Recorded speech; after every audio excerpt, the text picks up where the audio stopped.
Hello and welcome to A Bit About Everything. My special guest today is the CEO of Clark Rubber, Mr. Anthony Grice. Welcome, Anthony. Thank you, David. Pleasure to be here.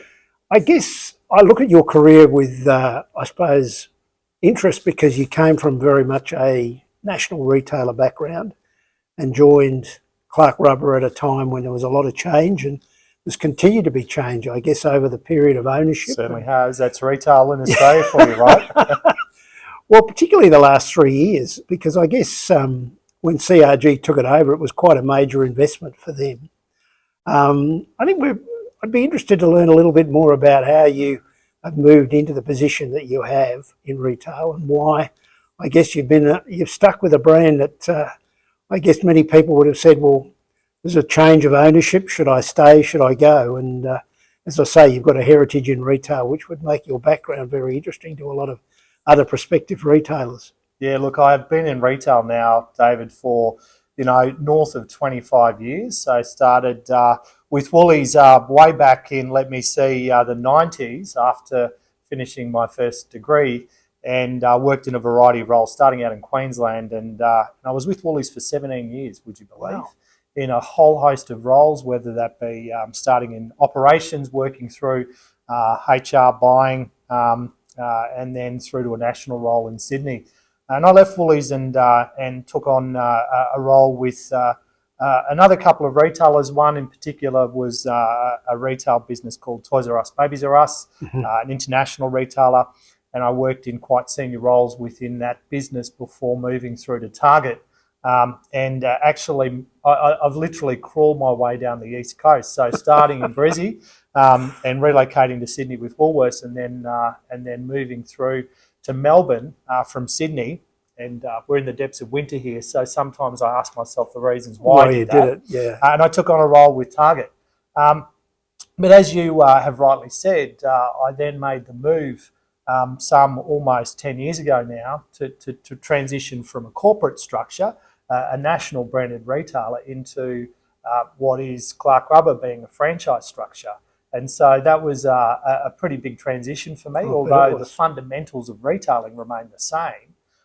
It's the way and the vehicle in which you deliver it. In a franchise system, you're working closely with business owners as opposed to store managers.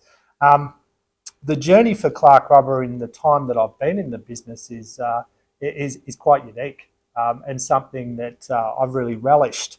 I started originally with Clark Rubber in the role of General Manager Merchandise, and merchandise really has been my strength, if you like, from my career experience within retail. Merchandising and buying has really been an area of strength and an area that I've been quite passionate about. So I started with the business as GM Merchandise, and I think in a business like Clark Rubber, having that grounding and those insights into really the engine room of the business. It's a product and service-led business that held me in very good stead to then take on the chief executive role around about 4.5 years ago. CRG must have been, I suppose you've seen some different ownership structures, and the move to CRG in October 2020 was just before COVID hit. Must have been a really strange time because of what was going on. Like some of the major retailers were able to sort of continue to operate through 21, but you had a lot of your stores closed down. Yeah, well, it's interesting that the conversations with the team from CRG over a potential acquisition started towards the beginning of COVID. So COVID had hit, Yep. So if you think about it, for a CEO of a retail business, it was a pretty bleak outlook. When COVID first hit and we were locked down, and all of those sort of dynamics that were playing out. So credit to the CRG team, those conversations continued over the course of 8 months, and Ed, Graham, and I now reflect on that and think insane that anyone would buy a retail business. When Graham bought the business at that, or the group bought the business at that time, I was really, I suppose, you had franchise owners that were closed down. you were no doubt pivoting to online. Was that a sort of an easy transition for you to pivot online? It was, thankfully. So at some of the sort of the more challenging points of COVID, we had our New South Wales stores in effect, particularly through Sydney and of course in Victoria, as we know, that were in effect in what we referred to as dark mode. So we were able to pivot to online retailing almost instantaneously. So we had a very competent e-commerce site within the business that enabled us to do that. In addition to that, our business is a mixture of both retail and also business to business, commercial. Yep. So we were able to continue those relationships with our commercial customers via telephone and email and those sorts of things. And through the lockdown period, our business really fared very well, is the way I would describe it. That's good.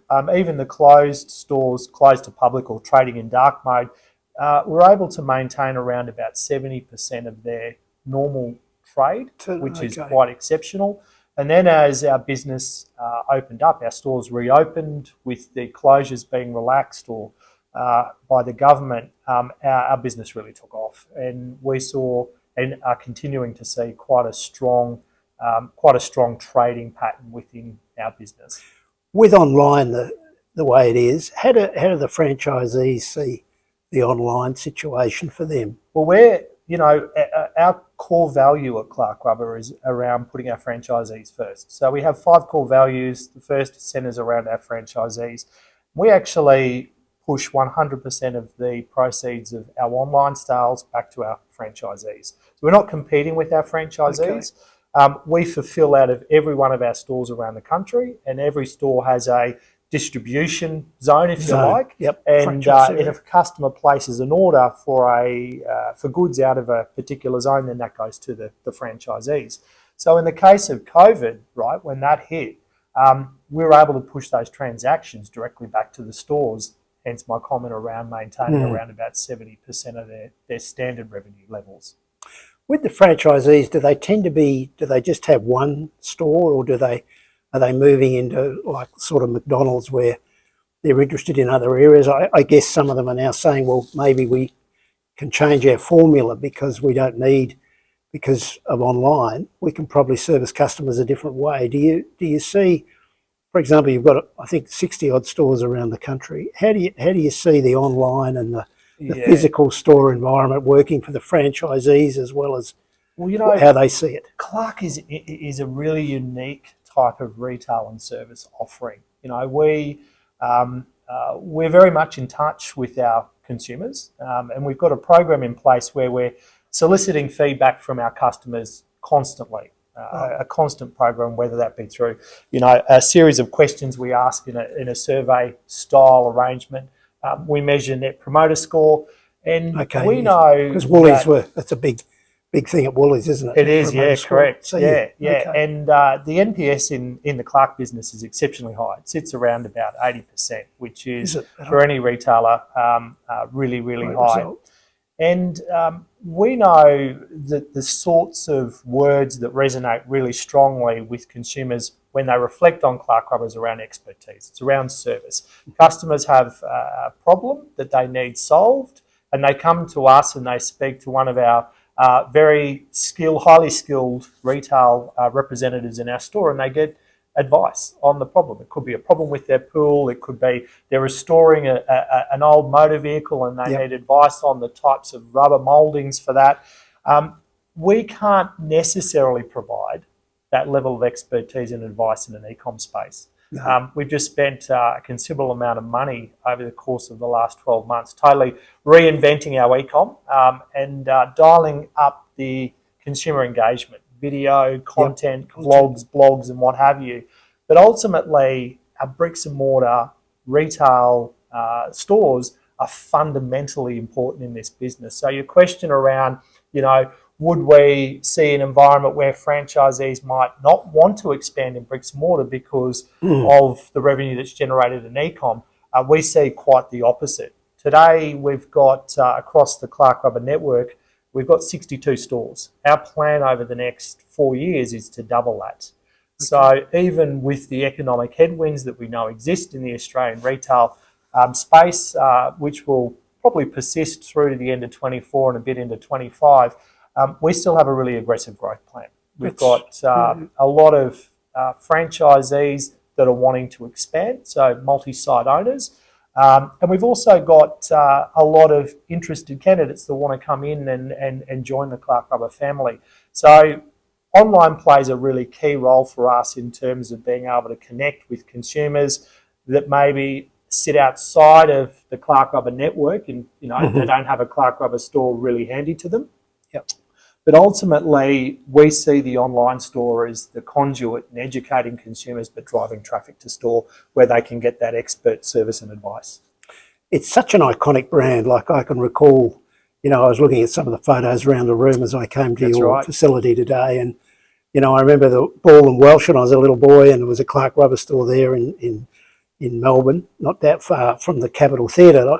It's an iconic brand, and the sort of idea I always had was the marketing was better than a beach in your own backyard. That's right. We still use the evolution of that. You're still using that, and I notice also that you've kept pretty much the foundation and the intrinsic values the brand have had carry through in everything you do, and it really hasn't changed that much. Is that a strategy that's consciously undertaken? Oh, look, I touched on earlier around our 5 core values. One of our other values around celebrating the legacy. So, our brand has, as you put it, has a rich heritage. It's an iconic brand in Australia, being in the Australian marketplace for 77 years. Now, look, there's no question that it's evolved over that time. Our stores, our product mix looks uniquely different to maybe when you experienced it when I was a kid. Above ground pools and we've still got the above ground pools. So we specialise in everything pool foam and rubber. The journey that I've taken the business on with my very talented team and network of franchisees, certainly in the 9 years that I've been part of Clark Rubber, is our pool offering is far more comprehensive than it was when I first joined the business. And in fact, pool now accounts for over 50% of our total revenue. We've got, over 100 vans across Australia servicing people's pools. So this is that mobile service. Yeah, every one of our stores has a really competent pool offer in it, and we have technicians that work out of our stores providing that service. We have seen a significant growth in share across the market, and it's an area that's near and dear for us in terms of where we see the growth potential. Foam and rubber's really important as well, but pool is certainly a strategic focus for us. Yeah. In terms of, I noticed with camping and caravanning, you can now do mattresses to size. That must have been an exciting category to get more involved in. Is that growing? It would, from afar, it would look like it's a very major area. I think for any business, and particularly retail business, trading in 2023 in a highly dynamic and competitive market like Australia, any retailer needs unique propositions in terms of service offerings as well as product offerings. And customers are looking for personalisation. They're looking for those products that they can get that are made to order. We launched a number of programs a couple of years ago that centre around, whether it be made to order mattresses for vans, boats, trucks, you name it. And we can pretty much make anything that a consumer wants, any size. And that's a really exciting part of our business because it differentiates what we provide, as well as providing a really neat solution in an area that's fundamental to us. So, I think we'd be the only retailer in Australia, national retailer, that cuts foam to size and actually makes those types of products. We launched a partnership with Warwick Fabric. So Warwick have been in Australia trading for over 50 years. So they've got a heritage similar to ours. Yeah. And they are absolutely cutting edge in terms of design and quality, in terms of fabrics. And we work with Warwick, and we've got a made-to-order cushion program that we run. So you can do whether that be if you're a fan of the block We partnered with the block last season. We provided all of the cushions made to order that were in all of the homes around swimming pools and on day beds. We work with whether it be interior decorators for premium end executions, yachts, homes, and what have you. So again, it's all around specialised services, right? So you've really pivoted from the sort of historical model in the last 10 years, haven't you? You've got Pivoted, but it's got a link to our core, link to and the our heritage. core is foam. Yeah. Foam is the Dunlop must love you. They do, and we love them. They're a really important trade partner for Clark Rubber. Yeah. So what we're looking at taking is something that's the heart of the business, like foam, and saying, okay, what more can we do with it? What services can we wrap around that? How can we provide a solution to customers that might be looking for new cushions for their yacht or for their camper van or their home, right? Yeah. What about your competitors? Like, you've got not far from here a big Bunnings, like they've got into some of the areas that have been traditional areas for you. I can see how your service and some of your other things would really, I guess, outcompete them in the context of the market you operate in. But are there any other sort of competitor areas other than the sort of economy that sort of really worries you at the moment as you go into the next 3 to 5 years? Like, you've got an ambitious target. Yeah, look, competition is always front and centre. In fact, off the back of Mike at Bunnings making an announcement last week over their new Preston sites, which is really, really nice store. And they've closed Northland and sort of... That's it, yeah. So, of course, the retailer in me couldn't resist in jumping in the car pretty quickly and getting out there and having a look. And I was out there for a couple of hours on Tuesday of this week. And, I think as a retailer, you're always keeping a close eye on the competition, and you're also looking at other markets for ideas and inspiration. And I get to the North American market in particular a couple of times a year to see what's happening in that space. And Clark Rubber is a little eclectic to put pool products and foam products and rubber products under the one roof. And whilst we have absolutely competition in each of those three pillars, we don't necessarily have another retailer, another brander up against that does that three eclectic product classifications under the one roof. We 2 years ago made a conscious decision to join the Large Format Retailers Association, which is made up of, as the name would suggest, all of the large format retailers, Bunnings and the Spotlights and the Harveys. And we made the decision to become a member because we know where Clark Rubber stores need to be situated. We actually want to be right next to a Bunnings.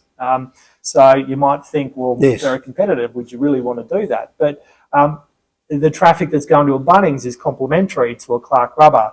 And we've got a really extensive growth plan, and I touched on the ambitious plan of doubling the network over the next 4 years, and we know exactly where we want the stores. So what would traditionally be seen as a competitor set, we actually see as a friend, as opposed to a foe. I suppose it's like the fast food industry. McDonald's always sort of, not necessarily McDonald's, but a number of the franchise groups always get together, the food franchises together, to create a bit of a precinct. And that's right. And the LFRA do exactly that. Working with the various developers and what have you. So for us, it's around service, it's around the experience, it's around our exclusive product offering and our service offering, and it's about constant evolution of that. Where do you see the growth in terms of stores? Is it up north, where are economic conditions, and or do you see that you're pretty strong in Victoria? I think you've got 17 stores in Victoria. We are. So Victoria is our sort of our heartland. Look, for us, growth will come right across the country. New South Wales, we're hugely underrepresented, particularly Port Macquarie, places like that. Yeah. So Sydney, we've got, in terms of store numbers, the same. We've got actually more stores in Adelaide than what we've got in Sydney. And if you think of population, that would represent a massive opportunity for us. The challenge with Sydney, though, right, is around suitable space. And one of the things that aren't getting cheaper and hasn't seen deflation is around retail leases. So Sydney's a market we see is a big opportunity. Further growth into the Queensland market, of course, regional. Our stores are a mixture right across the country of both metro and regional, and some of our biggest trading stores. In fact, I think out of the top 5 traders, I think 4 of those would be classed as regional. One of the interesting thing on rents, I saw a proposal recently in an area around Melbourne where there was an 18% rise in the rent. Right. Is that sort of? I haven't seen an 18% increase in rent, and I've got some really great, experienced people that would be negotiating the pants off that. But there's no question that there's inflationary pressures in that space. Most leases are tied to either a fixed amount as part of the rent increase on a yearly basis, or CPI. Obviously, you want to, in the current environment, avoid those CPI type clauses. But we work closely with our landlords. We've got stores that have been in locations for north of 20 years. What's a good size store for a Clark Rubber these days? Oh, look, we wouldn't want anything less than 550 square metres. And really the ideal space, depending on the cost per square metre. I really like a shop footprint that's around about 1,000 square metres. I touched on earlier, David, around retailers needing to evolve. And I think in the current environment where certain retail segments are challenged in the current economy, and if you look at some of the data that comes through from whether that be the Australian Retailers Association or MasterCard put out a really great spending pulse survey on a monthly basis, or even the RBA, you can see that there's certain segments that are really starting to be buffeted by those headwinds. For any retailer, you need to evolve. You need to be able to quickly manoeuvre and be able to either get into other segments or be able to diversify. Sell more to your existing customers or take some new. That's right. So for us, watch this space. It's Clark Pool, Foam and Rubber, and no doubt you'll see us start to introduce some really exciting, new categories in the not too distant future. So we need retail space to be able to do that. And that's exciting. You touched earlier on the journey with CRG. Exciting times are ahead for us. There's an absolute clear game plan and vision, and the Clark Rubber of today will look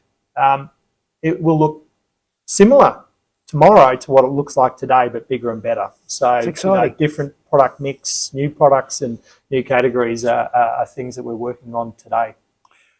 What do you do in your spare time? Do you have any spare time? You've got a family?